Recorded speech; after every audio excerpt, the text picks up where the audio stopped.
Hi, ഇത്രയും സമയം ഡള്ളായിരുന്നു. ഇപ്പോൾ ഒടുക്കത്തെ വെയിലാണ്, പക്ഷെ നല്ല ഭംഗിയുണ്ട് കാണാൻ. ഓക്കെ, അപ്പം ഞാൻ ഇന്ന് വന്നിട്ട് ഒരു അബ്സ്ട്രാക്റ്റ് അല്ലെങ്കിൽ സെമി അബ്സ്ട്രാക്ട് സ്റ്റൈലിലുള്ളൊരു പെയിൻറ്റിങ് ചെയ്യാമെന്നാണ് വിചാരിക്കുന്നത്, പാർവതി ദേവിയുടെ. അപ്പോൾ കുറച്ച് മിനിമലായിട്ടാണ് ഞാൻ ഉദ്ദേശിക്കുന്നത്. യൂഷ്വലി ഞാൻ അബ്സ്ട്രാക്ട്സ് ചെയ്യുമ്പോൾ അല്ലെങ്കിൽ ഇമാതിരി എന്താ പറയുക, പാർവതി ശിവൻ്റെ ഒക്കെ കുറേ അബ്സ്ട്രാക്ട്സ് ഞാൻ ചെയ്തിട്ടുണ്ട്. ഒരു ചെറിയ സ്കെച്ച് ബുക്ക് വെച്ചിട്ടുണ്ടാവും, അതിലൊന്ന് സ്ക്രിബിൾ ചെയ്തിട്ട് ഓക്കെ ഒന്ന് കമ്പോസ് ചെയ്ത് നോക്കി ഞാൻ എങ്ങനെയാണ് വരുന്നത് അല്ലെങ്കിൽ എങ്ങനെയാണ് എനിക്ക് വരയ്ക്കേണ്ടത്, എന്നിട്ടാണ് ഞാനതൊരു ഫെയർ പീസിലോട്ട് മാറ്റാം. അപ്പോൾ ഞാൻ ഓൾറെഡി 2-3 സ്കെച്ചസ് ചെയ്ത് വെച്ചിട്ടുണ്ട്. നമുക്കത് നോക്കിയിട്ട് ഓക്കെ എങ്ങനെ ചെയ്യാമെന്ന് നോക്കാം. ഇത് 3 റഫ് സ്കെച്ചസ്. ഇതിൽ ഞാൻ സെക്കൻഡ് ഒന്നാണ് വരയ്ക്കാമെന്ന് വിചാരിക്കുന്നത്, ഹെയർ ഫ്ലോ ആവുന്ന രീതി കൊണ്ടുവരാൻ വേണ്ടിയിട്ട്. അപ്പം ഞാനൊരു A2 സൈസ് ക്യാൻവാസ് കട്ട് ചെയ്തിട്ട് വരയ്ക്കാൻ തുടങ്ങി. അപ്പോഴേക്കും നമ്മുടെ റോക്സിക്കുട്ടൻ തേങ്ങയുടെ തൊണ്ടും മടലും ഒക്കെ പെറുക്കിക്കൊണ്ട് വന്നു അവന് കളിക്കാൻ വേണ്ടിയിട്ട്. ഞാനെപ്പോൾ പെയിൻറ്റ് ചെയ്യാൻ തുടങ്ങിയാലും അവനപ്പോൾ അറ്റൻഷൻ വേണം, അപ്പോൾ എന്തെങ്കിലുമൊക്കെ ചെയ്യും. അപ്പോൾ അവൻ്റെ കൂടെ കുറച്ച് സമയം ഇങ്ങനെ കളിച്ചിരുന്നു. അതിനുശേഷം ഞാൻ വീണ്ടും പെയിൻറ്റ് ചെയ്യാൻ തുടങ്ങി. ഞാനിതിൽ ബാക്ക്ഗ്രൗണ്ട് ബേൺസെന്ന എന്ന് പറഞ്ഞൊരു കളറുണ്ട്, നല്ലൊരു റിച്ച് ബ്രൗൺ കളറാണ്. അപ്പം അതിൽ തന്നെ ചെറുതായിട്ടൊന്ന് സ്മഡ്ജ് ചെയ്ത് ബ്ലെൻഡ് ചെയ്തിട്ടൊരു ലൈറ്റ് ബാക്ക്ഗ്രൗണ്ട് കൊടുത്തു. എന്നിട്ട് ഇതിൻ്റെ മുകളിൽ ലെയർ ബിൽഡ് ചെയ്ത് പെയിൻറ്റ് ചെയ്യാമെന്നാണ് വിചാരിക്കുന്നത്. അങ്ങനെ ചെയ്തുകൊണ്ടിരിക്കുമ്പോഴേക്കും മഴ പെയ്യാൻ വേണ്ടി തുടങ്ങി. ഞാൻ ആലോചിക്കുക, പെയിൻറ്റ് ചെയ്യാൻ തുടങ്ങുമ്പോൾ എന്തെങ്കിലുമൊക്കെ സംഭവിക്കാറുണ്ട്. അങ്ങനെ ഒടുക്കത്തെ മഴയായിരുന്നു. അപ്പം ഞാൻ ക്യാൻവാസും പെയിൻറ്റും ഒക്കെ എടുത്ത് അകത്ത് വെച്ചു. എന്നിട്ട് കുറച്ച് നേരം വെയിറ്റ് ചെയ്തു. മഴയൊന്നും മാറിയിട്ടില്ലായിരുന്നു. ഒടുക്കം ഞാനും റോക്സിയും ശരി എന്നാൽ മഴ പോകുന്നെങ്കിൽ പോട്ടെ എന്ന് പറഞ്ഞിട്ട് ഞങ്ങൾ കളിക്കാൻ തുടങ്ങി മഴയത്ത്. അപ്പം റോക്സിക്കുട്ടിന് മഴ ഭയങ്കര ഇഷ്ടമാണ്.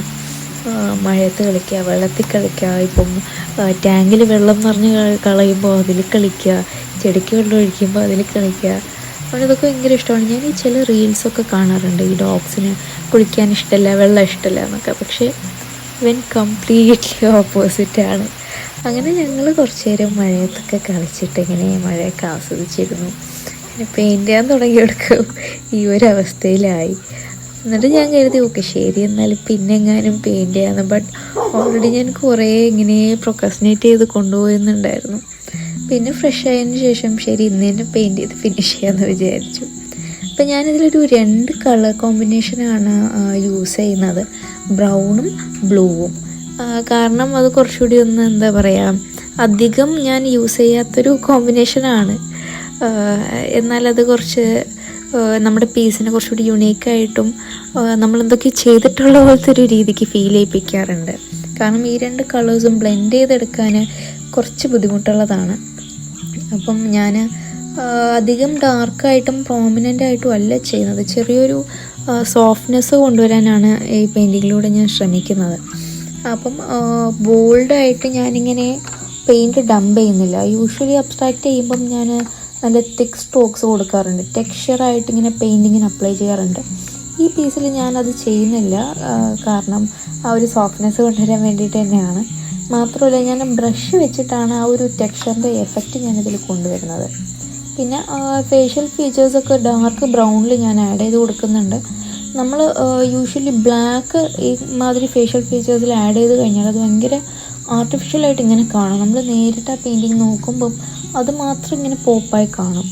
അപ്പോൾ അത് അവോയ്ഡ് ചെയ്യാൻ വേണ്ടിയിട്ടാണ് ഈ ഡാർക്ക് ബ്രൗണും ഒരു ബ്ലാക്കിന് പകരം ഞാനിങ്ങനെ ഫീച്ചറായിട്ട് ഇങ്ങനെ കൊടുക്കുന്നത്. അതിനുശേഷം ഞാൻ കുറച്ച് താമരപ്പൂക്കളിൻ്റെ ഇല്ലുസ്ട്രേഷൻ വരച്ചു, ഒരു ഡിവൈൻ ഫീലിംഗ് കൊണ്ടുവരാൻ വേണ്ടിയിട്ട്.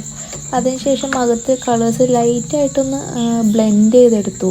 അപ്പോൾ 2-3 താമരപ്പൂക്കൾ വരച്ചപ്പോഴേക്കും അത് ഭയങ്കര പ്രോമിനൻ്റായിട്ട് കാണാൻ തുടങ്ങി.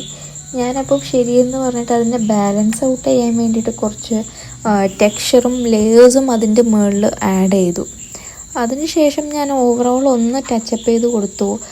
ലിപ്സിൻ്റെ പോർഷൻ, നോസിൻ്റെ പോർഷനൊക്കെ ഇച്ചിരി ഡാർക്ക് ഒന്ന് ആഡ് ചെയ്ത് കൊടുത്തപ്പോൾ അതൊന്നും ഇങ്ങനെ എലവേറ്റായി കണ്ടു. അതിനുശേഷം ഞാൻ ഉദ്ദേശിച്ച ആ ഹെയർ അതും കൂടി ഒന്ന് ഞാൻ പോപ്പ് ചെയ്യാൻ വേണ്ടിയിട്ട് കുറച്ച് ബ്ലാക്ക് ഒന്ന് ഡാർക്കായിട്ട് മിക്സ് ചെയ്തിട്ട് കൊടുത്തു. അതാകുമ്പം ആ ഹെയർ അങ്ങനെ അറിയുന്നുണ്ടായിരുന്നു. അങ്ങനെ ഞാൻ ഉദ്ദേശിച്ചത് ഏകദേശമൊക്കെ വന്നിട്ടുണ്ട്. യൂഷ്വലി ഞാൻ ഓവർഡൂ ചെയ്യാറുണ്ട്, അതുകൊണ്ടാണ് കുറച്ചൊക്കെ ഞാൻ എന്നെ തന്നെ റെസ്ട്രിക്റ്റ് ചെയ്ത് ചെയ്തത്. ഒരു ഡിഫൈൻഡ് അല്ലാത്തൊരു ഫേഷ്യൽ ഫീച്ചറാണ് ഞാൻ ഉദ്ദേശിച്ചത്. അതായത് ഔട്ട്ലൈൻ ഇല്ലാണ്ട് ഒരു ഫ്രീ ഫ്ലോയിങ് ആയിട്ടുള്ള ഒരു പാർവതീനെ. എങ്ങനെയുണ്ട്, നിങ്ങൾക്ക് എന്താ തോന്നുന്നതെന്ന് വെച്ചാൽ കമൻറ്റിൽ രേഖപ്പെടുത്താം. അപ്പോൾ അടുത്തൊരു വീഡിയോയിലായിട്ട് കാണാം. Bye bye.